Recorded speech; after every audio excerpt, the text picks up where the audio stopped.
Thank you so much, and welcome to this exploration of the biggest mysteries of the Big Bang. You know, we learned way back in 1929 that space is expanding, and ever since, we have been trying to understand the rate of cosmic expansion, as this gives us insight into so many things, into the age of the universe, the future of the universe, and perhaps even more importantly, the rate gives us the capacity to refine our mathematical theories, right? To test their capacity to describe the cosmos on the largest of scales. And for a while, things were going really well, right? In recent times, just about all of our observations, they were converging on the same rate of cosmic expansion. And that rate was perfectly in line with our theoretical understanding, so all was good. But then what has happened, yet more recently, is that our observations have become so refined that a kind of mismatch has begun to surface between the expansion rate measured directly, right, by looking out in space to relatively nearby objects, and in that way measuring the rate of expansion, versus the expansion rate that we can get by measurements of the early universe and extrapolating those measurements to current times to figure out what the expansion rate should be according to that approach. And the mismatch between these two approaches, it's called the Hubble tension. And some have actually imagined that this tension, this slight mismatch, might be the crack in modern cosmology that leads us to a completely different understanding of the origin and the history of our universe. Now, the spoiler alert is many of us think that this tension will ultimately be resolved. It will give us a deeper understanding of cosmology, but likely not a revolution in our thinking about the origin of the universe. And our guest for this conversation is someone who has spent a lot of time and a lot of energy and a lot of effort trying to figure out the expansion rate of the universe and trying to resolve this tension. And so it gives me great pleasure to welcome to our stage Wendy Freedman, who is the John and Marion Sullivan University Professor in Astronomy and Astrophysics at the University of Chicago and a Fellow of the Royal Society. Her research in observational cosmology and her current projects involve measurements of the Hubble constant. Thank you for being here. Oh, thank you for having me. So, how long have you spent trying to figure out the expansion rate of the universe? Well, since I'm only 42, I guess I started when I was 2. So it's been a dominant issue in your professional life to figure out the expansion rate of space. Is that a fair assessment? That's a fair assessment. I began pretty much when the Hubble Space Telescope was launched, or the years leading up to that, and became actively involved in this field. And then I gave it up for a little while, turned to other things, but it became interesting again when this tension surfaced. Right. Yeah.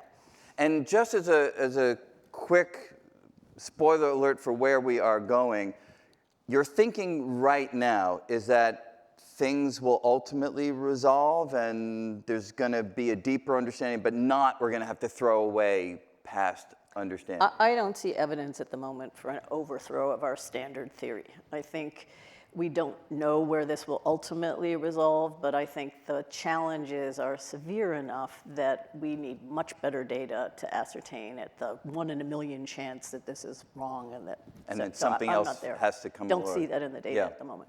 So what I wanted to do is just to put this issue of the Hubble tension in context, is take a step back and go through the history of attempts to measure the expansion rate over time and see how that number has changed from the earliest days right up to the present, and then discuss where you think we're going to go, say, in the next few years. So taking a step back, of course, it all ultimately comes from the work of Albert Einstein, who gave us in his beautiful paper on the general theory of relativity, Well, maybe we should just read through the paper together right now. In German. Yes, exactly. That would be a challenge for me, for sure. But the basic idea, how do you, I mean, I usually describe it, using the traditional analogies of the trampoline or rubber surface. I mean, do you have a favorite way of thinking about what Einstein taught us? Einstein taught us that space is curved, and the way I like to think of it is the famous saying that matter is what tells space how to curve, and space tells matter how to move. So Einstein solved this problem that Newton had of action at a distance, or that we needed a prime mover to keep planets in orbit about the sun. And so Einstein really married those things in a way that changed our perception of Yeah, we have this nice little visual, I think really emphasizes what you were just saying. This idea that, matter is doing just what you said. It's curving the environment, and then the curved environment is causing the planets to move in particular trajectories. So it's a beautiful geometric way of thinking about the fabric of space. Now, when we learn in 1915, theoretically at least, that space and time can warp and curve, in 1919, observationally confirmed through the famous eclipse observations, then others start to begin to think about applying this idea, not, say, to the curvature around the sun or the earth, but to the entirety of the cosmos. And people I have in mind are like Freedman and Lemaitre, and it's always nice to kind of see these folks because, they were the real pioneers of the subject. And interesting, my understanding is that Einstein resisted this idea of an expanding universe. Well, he actually said, your mathematics is correct, but your physics is atrocious. Yeah. He was very down on it, Now, if Einstein would have said that to me, I think it would have crumbled. But Freedman and Lemaitre, who actually was the direct recipient of that particular comment, this Jesuit priest who I guess approached Einstein at the 1927 Solvay conference with this calculation and got that reception from Einstein. They stayed at it. Yeah. And then, of course, it was observers, right? Yeah, well, you have to remember that at the time, we didn't have any evidence that the universe was expanding, right? Yeah. So what Einstein did originally in 1915 and 1917 was to force the universe to be static, because we didn't know anything about the universe beyond the extent of the Milky Way galaxy. Yeah. And that didn't come until later. And so there was Alexander Friedman working out solutions to Einstein's equations and saying, well, wait a minute, there are expanding and contracting solutions. And in fact, the universe wouldn't be stable with this cosmological constant. Yeah. And then Lemaitre, 5 years later, independently worked that out. Yeah. But he also used data that Edwin Hubble had published, a few galaxies. But actually, it was Vesto-Slipher's data, wasn't it? It was both. Both, He did have a couple of Hubble's data points for the distances. Right. And it was a big leap. And he didn't plot the diagram. Right. Which Hubble in 1929 then showed that there was this really very apparent. Yeah, in fact, I think we can even show a picture of the data. So I think that the graph that you're referring to may be the one where we see here this relationship between how far away a galaxy is and how fast it is moving.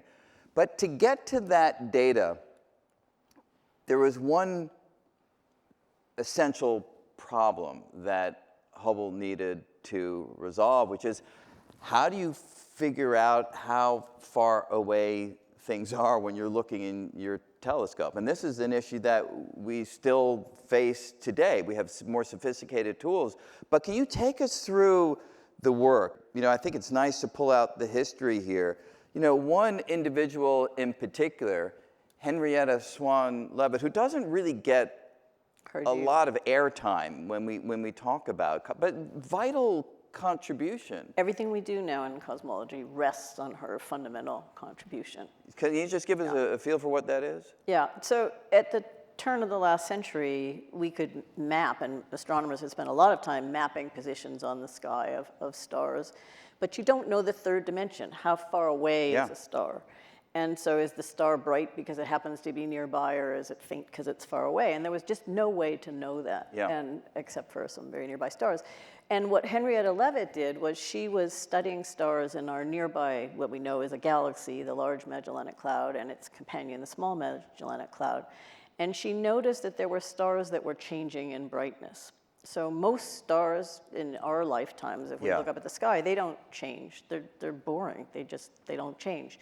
And what she noticed is that over timescales of a couple days to maybe 100 days, they were brightening and dimming. In fact, can we show, I think we actually have some of the data, if we can bring that up. So this is one photographic plate, and then I guess she noticed that if you looked at the same region of the sky, and if you overlay these and compare, seeing that upper right area, when you go from one photograph to another, there's one star that's bright and dark and bright and dark. So that's what she so at the time, the detector that astronomers used were these large photographic glass plates. Yes. So they would take a series of these over many, many nights, and then she would compare the different nights. And she could chart out how they were brightening and then fading in brightness. And what she noticed, what she discovered, was that there was a correlation, very strong relationship between how bright the star was and how fast it was changing in its luminosity. Yeah, so maybe you can take us through this little visual of that. So these stars, these Cepheid variables, they're supergiant stars. They're maybe 10,000 times as bright as the sun, and their outer atmospheres are actually moving in and out and in and out. And so as the atmosphere is changing, the star is brightening as it's expanding. And then the star turns around and then starts to fade again. Yeah. And so the mean brightness is what we now measure, and that is correlated with the period of variation, how long it takes to go through this cycle. And so is it that the brighter the star is, the longer that mean period That's right. between? And effectively, it's just the larger stars take longer to go through their oscillations, and so the brighter the star, the slower it's moving. And so why is that vital, to have that correlation? So that provided the means then of assessing what this third dimension was. So if we can measure how bright these Cepheids are, say, nearby, by some geometric technique, so we know intrinsically how bright that star is, then we can go to other systems. The stars are obviously fainter. The luminosity falls off with distance. It's distance squared, in fact. And so if we can measure that change in brightness at a given period using her correlation, then we automatically, by the inverse square law, get the distance to that object. And that just opened up a whole new field. So now you no longer have to worry about trying to answer the direct question of, is it bright because it's close, or is it bright because maybe it's far away and it's super bright? Now you say, just measure the duration for it to go through that cycle, and you know how far away it is. And these, what we call light curves, are unique to Cepheids. This very sharp rise in brightness and a slow decline. So once you've identified them, you know you have a Cepheid, you can measure this, we now call it the Leavitt law, 100 years later. And, oh, by the way, there was a New York Times obituary for Henrietta Leavitt, I think in March of this year. So it's one of those obituaries. The New York Times has recognized that there were women who did interesting things over the last 100 years. Oh, really? But they didn't actually notice them at the time. Wait, so they and wrote going back, post facto? Yeah, an obituary. I did not know that. End of That's March. Wonderful. Yeah. Wow.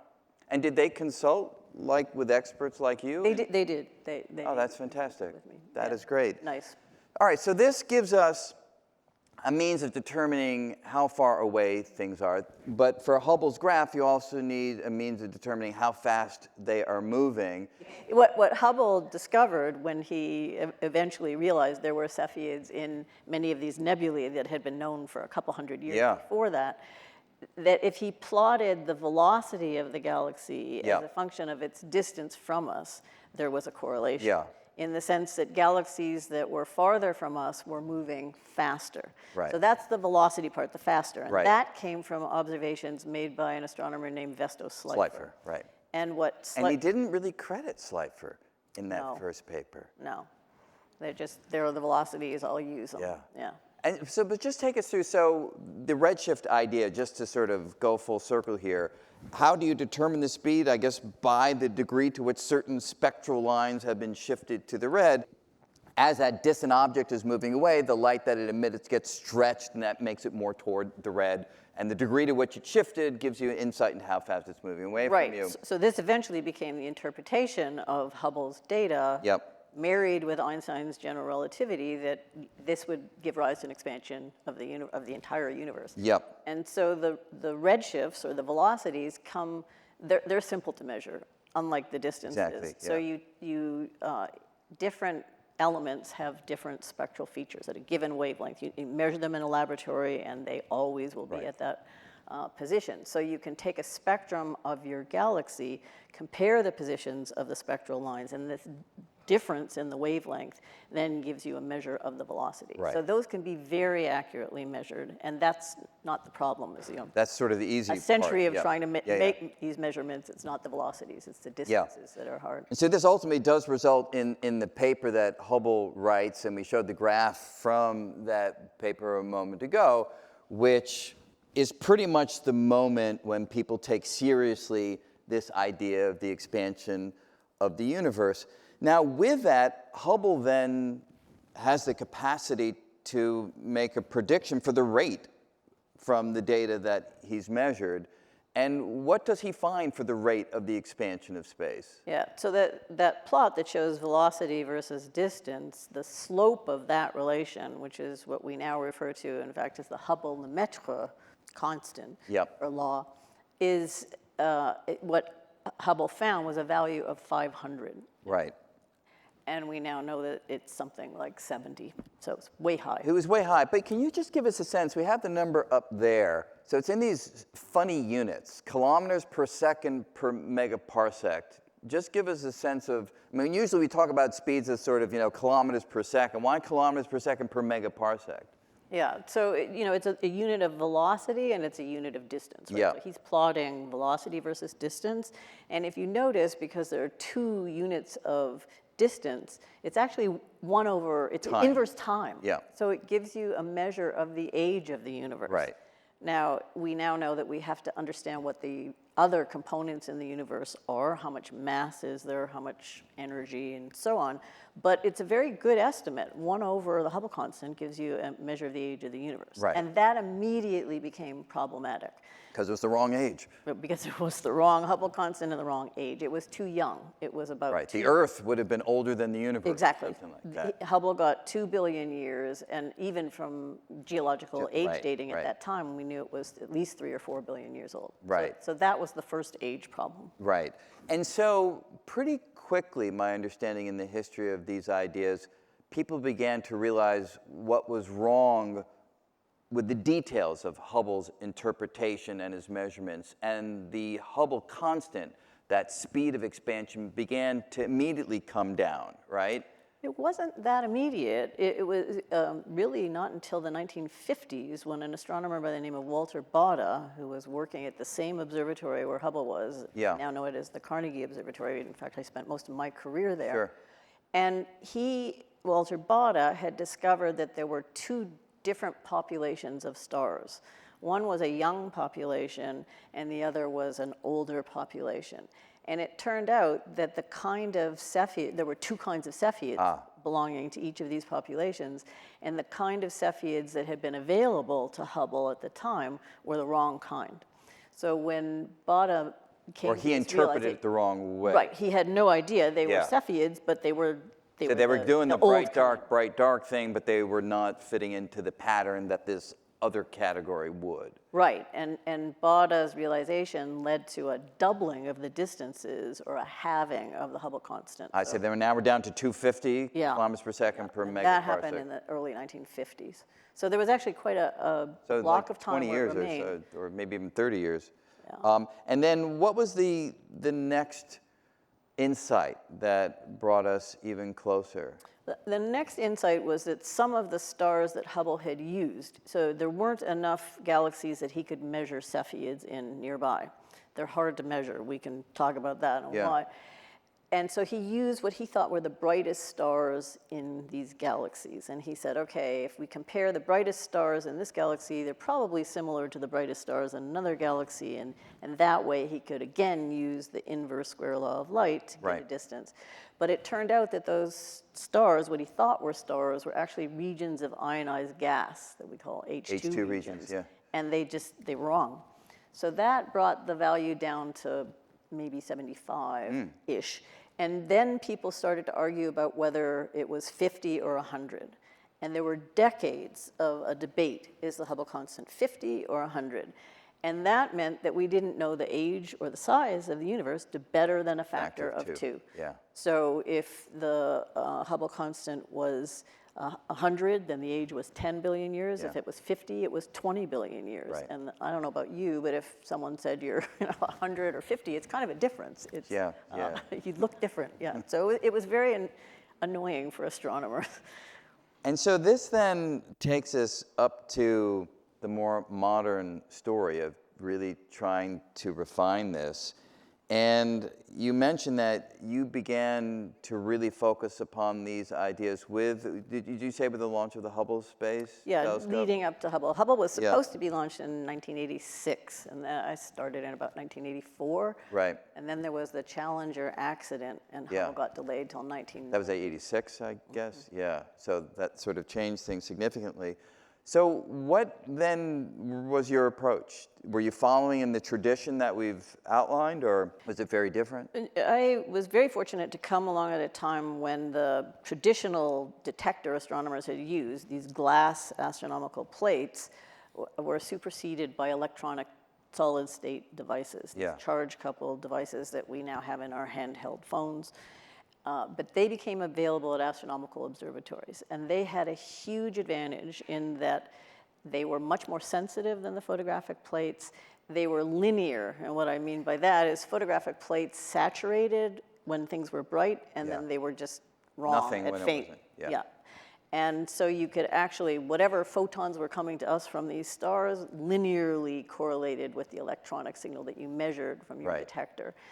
And they were sensitive to red wavelengths. And that turned out to be very important because the photographic plates were only sensitive at blue wavelengths, which just turns out to be, unfortunately, the place where there are dust particles that are generated in the atmospheres of stars.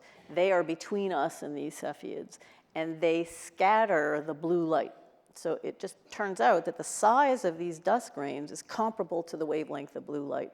So it gets scattered and absorbed, and you get the wrong answer. You're measuring the wrong luminosity. But the red wavelengths, which are longer, barely see the dust. And so you can make a much more accurate measurement and correct for the presence of dust. So that's what I did in the 1980s in anticipation of Hubble. And I guess this work in particular is a culmination of a lot of those studies of yours. Can you just, I mean, it looks like Hubble's in the general structure. That's Hubble's plot, right? It's velocity versus distance. But this was what came to be known as the Hubble Key Project. So before Hubble was flown, this big debate, which had been raging about the size of the universe, one of the, and probably the main motivation for building Hubble was to resolve that debate. It was like a flagship science project. And in fact, the size of the primary mirror from Hubble was set by the ability to detect Cepheid variables in a nearby cluster to us. It's called the Virgo cluster. And it was felt if you couldn't go out as far as Virgo, you would not solve this problem. And so the head of the Space Telescope Science Institute at the time, Riccardo Giacconi, put together a committee and said, well, what are the most important projects that Hubble can do? If Hubble were to fall in the ocean, what would we not solve? And he was afraid that if he left it up to astronomers, because we'd been waiting decades for a space telescope, that they would divide up the pieces into small little pieces, and big projects wouldn't get done. So he set aside time for these key projects, and this was the #1 key project. So we set out to measure Cepheid variables in a couple of dozen galaxies. Same method as Hubble had used. And take us through then what we can learn from the actual graph. Can you bring that graph back up? Thank you. So if we look at this, again, we're plotting velocity as a function of distance. The galaxies that are moving faster are also farther away. Yep. But in fact, if you look at the first tick mark in the upper graph, so let's look at the upper part for the first bit, Hubble's observations fit in the first tick mark. That's it. That's all as far as he could go. Yep. So we're now able to go much farther out in distance, and we can use other methods. The points in green are what we call type 1a supernovae, and we can see them almost across the visible universe. So we can measure this expansion rate much farther out, and that has advantages we can talk about. But we were able to use these charge-coupled devices on Hubble to correct for this dust, this problem that Hubble had. And the answer that you're getting then roughly is 72 kilometers per second per megaparsec. So sort of a refining of the numbers from before. But now I want to turn to another approach. So this is making use of these particular kinds of stars, whether Cepheids or type 1 supernovae. There's another approach based on something else, the microwave background radiation, which is this heat left over from the Big Bang, I think many people are familiar with. Just in a quick nutshell, how does one use that to measure the expansion rate? Yeah, those observations are really spectacular. So this is the glow, the remnant radiation from the Big Bang. Yeah. And it's now possible to measure tiny little differences in the temperature across the sky. And I mean tiny. They're like 1/1000th of a percent, tiny fluctuations. Yeah. Temperature, and also now you can measure polarization. And you can fit the spectrum of those fluctuations.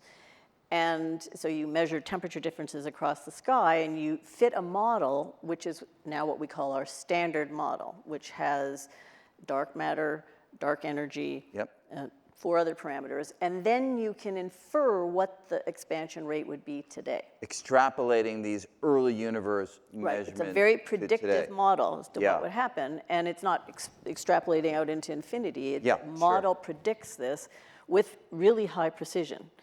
And it's an exquisite fit to this spectrum. Yeah. You look at it by eye and you think, oh my goodness, this is really spectacular. And they get a value of 67.4 with a precision of better than 1%. Right. So smaller than the 72 or 73 that we get from Right. Cepheid. So we get this mismatch between those early universe-based measurements and the somewhat later measurements. And has this been concerning you? Is this the kind, in some sense, you're measuring the expansion rate of space and it only differs by, 5-10%. That's pretty good, right? But not good enough. No, I think it isn't good enough, but it's also important to recognize it's pretty amazing. Yes. We're using very different techniques, right? These are stars that are pulsating and stars that are exploding. Yep. We're measuring them locally, then we compare to, early on in the universe, and they agree that well. So we never took a moment to say, wow, we're understanding something here. That's pretty good agreement. Right. But as you were saying in the introduction, this measurement offers an opportunity to really test our current models of cosmology. And if you can measure this accurately, then you really learn about the evolution of the universe. Yeah. So in our last 10 minutes, obviously what I'd like to explore is, can we resolve this tension, sort of what your thinking is? And I know you like to emphasize a difference that doesn't always get sufficient emphasis, which is precision versus accuracy. So we have this little graphic, which I think you gave us at some level. Can you just tell us what we should learn from what we're seeing here? Yeah, if you look at the target here, you can hit the target and be very precise, but you're going to miss the bullseye. Yep. And so by precision, we mean we can make a measurement over and over and over and over, right? If I want to measure the size of the laptop or the tablet you're holding, I can take a ruler and I can measure it, and maybe it's a little small once, it's a little big. But if I average over very many measurements, I'll get very close to the right answer. Sure. But if there's something that is systematic in the sense of, for example, the dust that I was just talking about will always make your galaxy look farther away. Make the stars fainter. And no matter how many times you make the measurement, you're still going to have that problem. Right. Hubble had that problem. So we've been told, and people have referred to this current epoch as the epoch of precision cosmology. And what I like to say is I hope we're in an epoch of accurate cosmology, because they're very different, and we need to improve both. Now, a key thing then is to not be influenced by the dust, or at least not to have it bias your measurements in a way that will take you off the bullseye to the wrong spot. And that is where a new machine that everyone is familiar with who follows these developments at all, the James Webb Space Telescope. So, this little graphic here is showing the different wavelengths that the famous observational tools are sensitive to. And so tell us why James Webb was chosen to be sensitive to the particular part of the electromagnetic spectrum that we've highlighted here. Yeah, so Hubble, which we've been using up until now, of course, is sensitive to optical wavelengths, which our eyes are sensitive to, and a little bit sensitive to the infrared, but James Webb is optimized now for the infrared. So again, this example of dust, it's a perfect tool to get us much more accurate observations that are not sensitive to the dust. And there are other effects, like chemical composition. But its resolution, it's a larger mirror, and the resolution goes inversely as the size of the mirror. The bigger the telescope, the better resolution you have. So these beautiful comparisons between Hubble and the James Webb really, I think, get to the heart of what this machine can offer. So this is like a stellar nursery where new stars are being born, and the left image is the optical, and the right is the infrared. Right. And you can see many more stars, even though there's a lot of dust there. And if we go to Cepheids, so I gather this is a Hubble image. This is a Hubble image of a Cepheid. Do you see it? Yeah, and then if we take a look at what James Webb does. It's a lot better. A lot better, right? Yeah. And so as you have begun to make use of this more pristine data, how has the value of the Hubble parameter begun to change or not? Yeah.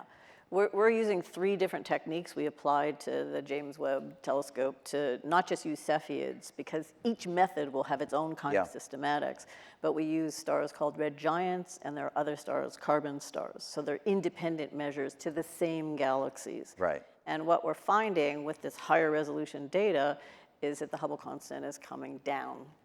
And the different methods are agreeing remarkably well. So this plot here, I guess, begins to show that. So just tell us what we're seeing here. So we're seeing on the left the curve, which is labeled Planck. That's the European satellite that made measurements of these fluctuations in the temperature of the background radiation. That's the early universe type measurement. Early universe that gives about 67. Yep. And with a very high precision, so it has a very tall peak compared to the others.